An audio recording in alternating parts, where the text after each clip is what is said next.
Look at what's on the 2018 congressional agenda. We're joined now by a group of House members, not one, not two, not three, but four, all who have come back to town to join us this morning. We have two Republicans, Congressman Mark Meadows from North Carolina, chairman of the conservative group in the House known as the Freedom Caucus. His colleague Will Hurd is from Texas, and our Democrats this morning, Congresswoman Debbie Dingell from Michigan and Congressman Joe Crowley from New York, a member of the House Democratic leadership.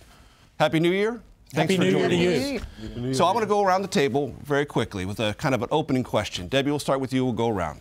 What do you consider the most important agenda item for Congress from your perspective, and what will 2018 look like outside of politics in a successful year? Well, first of all, I think we've got to try to work with each other because there are a lot of things that we've got to deliver for the American people. So I don't say that I'm not going to work with anybody. We clearly have to get a budget passed in January and make it long term. But there are so many other subjects. We've got to worry about pensions, health care. I've been living in a hospital for the last 2 weeks with my husband. I cannot tell you how many people come to my room crying and scared to death. And we have to do DACA.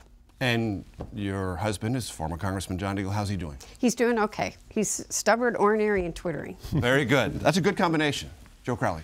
Well, I think... give me one. Give me one thing that would define this as a successful There's more than year. one thing. I think for Democrats, we're concerned about certainly pension protection, which is a major issue for us. Also the Dreamers, the DACA issue, the issue of Puerto Rico and the Virgin Islands, and making sure that those Americans are made whole. House passed the bill, Senate has not. And also the other piece of this is I think what we're going to fight against, and that is the privatization of Social Security. It's going to be the diminishment of Medicare and Medicaid. We know that's on the block from our Republican colleagues in the House. Certainly Paul Ryan has said that. I know Mark Meadows and others have also teed that up as well. And that's something we're concerned about, very, very concerned about happening again. Will Hurd. National security.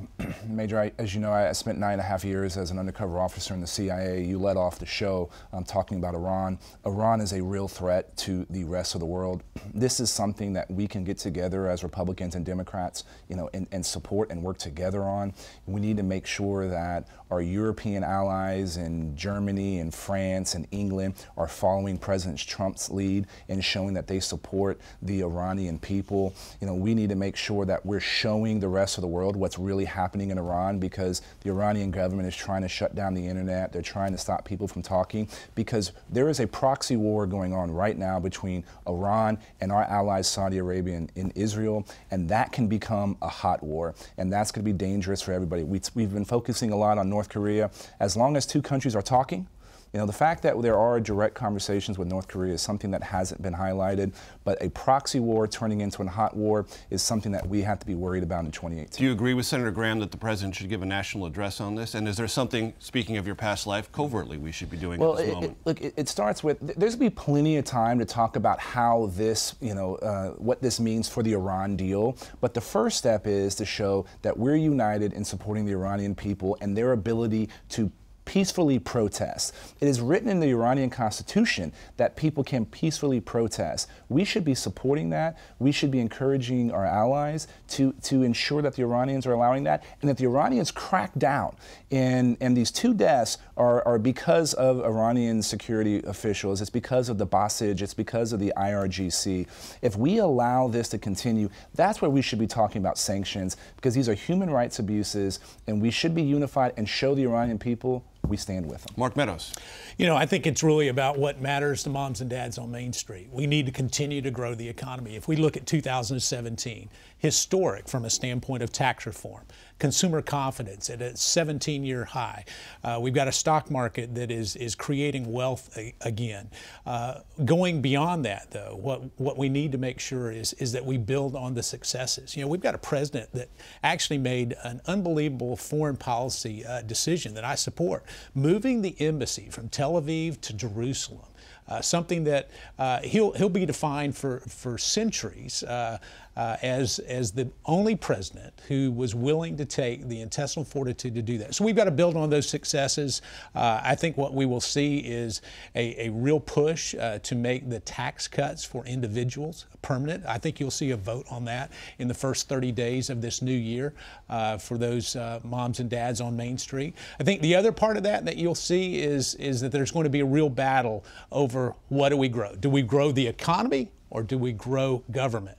And right now, I can tell you it does not look well. It looks like we're going to spend more money on growing the government in January than perhaps the biggest amount of money that we've spent since the Obama stimulus plan. And that's a concern for conservatives. So to break that down for our audience, to pass a budget and to reach the deficit, the defense spending threshold the president has outlined, Democrats will ask Republicans and this president to raise the domestic spending caps as well.